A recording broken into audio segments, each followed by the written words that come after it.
ስፔሻሊ ሴቶች ከጨስ ንክኪ የሆነ ስራ እንዲሰሩ እነሱን ለማገዝ የምንሰራው ስራ ስለሆነ ከዚህ ውስጥ ሶላር ነው ሞር ታርጌት አድርገን ስንሰራ የነበረው።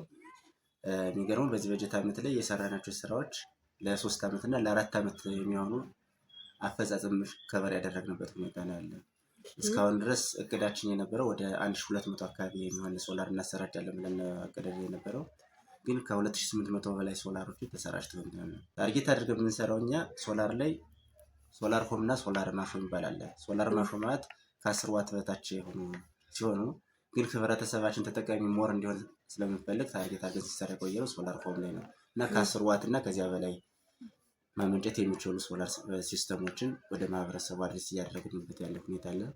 አሁንም በፍላጎት ደረጃ ከ5000 በላይ የገጠር ማህበረሰባችን ተመዝግቦ ይህን እድል ለማግኘት እየጠበቀ ያለበት ሁኔታ ነው ያለ።